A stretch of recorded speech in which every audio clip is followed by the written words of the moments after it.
All leaders and international organizations must respond to Russia's actions. And the response must be tough. Putin does not want any peace. He only wants war and death. He does not care whom he kills. The main goal is to destroy. First Ukraine and Ukrainians, and then you, dear partners. That is why it is a matter of survival, and not only for Ukraine, that the world reacts to Russian evil and exerts pressure and hits back.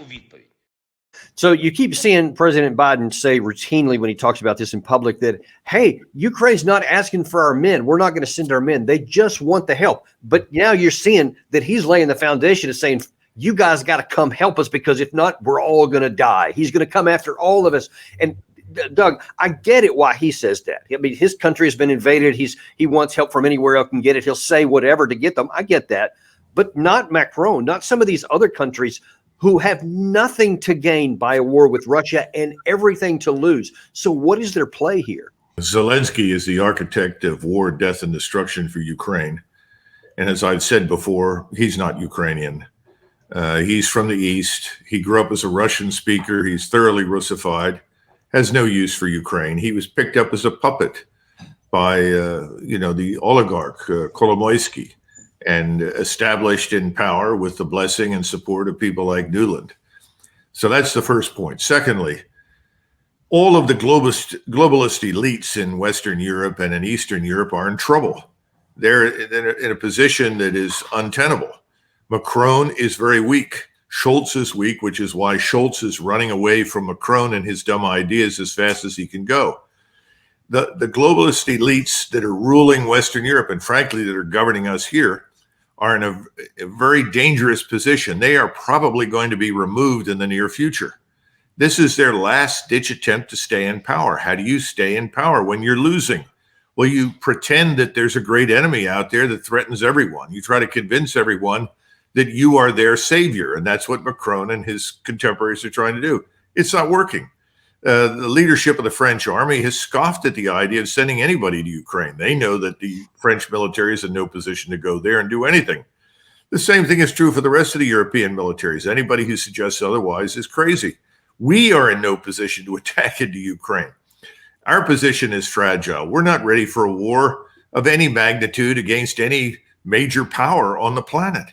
So it's all nonsense. It's empty rhetoric. It's designed to create an illusion they hope will keep them in power. It's not going to work. The only thing worse than provoking an unnecessary war is to try and bluff your way through one.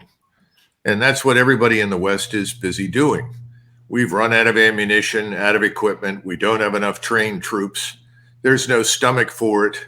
The populations in Europe are beginning to slowly but surely wake up to reality that Russia poses no threat to them. So again, this is all an illusion. Now, as far as Odessa is concerned, it was made pretty clear from the outset of this crisis and conflict that the Russians would move on those areas that historically were Russian and contained Russian speakers. Odessa was never part of Ukraine, just as Crimea was never a part of Ukraine. And the eastern portions in the Donetsk Basin were always Russian speakers and Russian people. All of this is nonsense.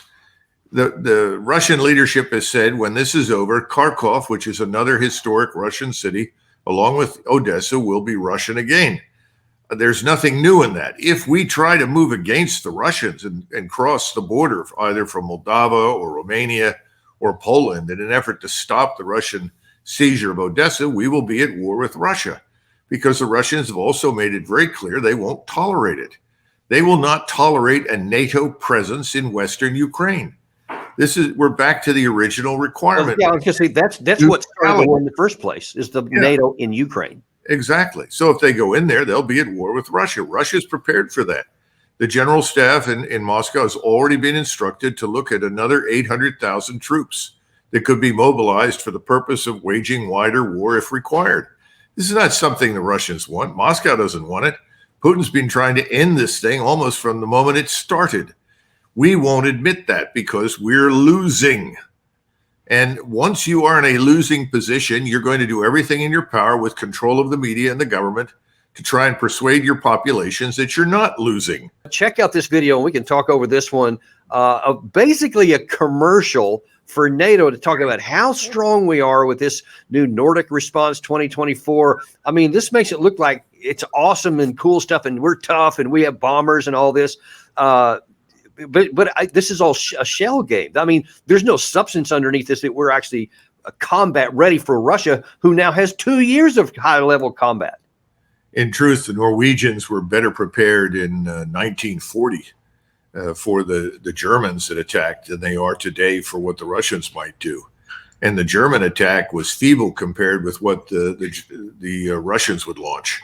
It's very tragic. And I see all these lovely girls in uniform pretending to be serious combat soldiers, and that, of course, is insane. The worst imaginable things would happen to those people on the battlefield. It's time for the people in Scandinavia, particularly in Norway, to wake up and smell the coffee. The way to avoid war with Russia is to come to terms with Russia right now in Eastern Europe and stop threatening Russia. All this does, this video, is persuade the Russians that they now have a greater threat in Norway than actually exists. The same thing is true in Finland and Sweden, where they're talking about putting NATO forces up near the Arctic Circle with missiles that could threaten Russia. This is sheer insanity. All this does is make matters worse and exacerbate the tensions. But, you know, it looks great on television. People puff up their chests. They feel wonderful. They think of themselves as something they are not. We are not prepared for this. None of the Europeans are. We need to stop it.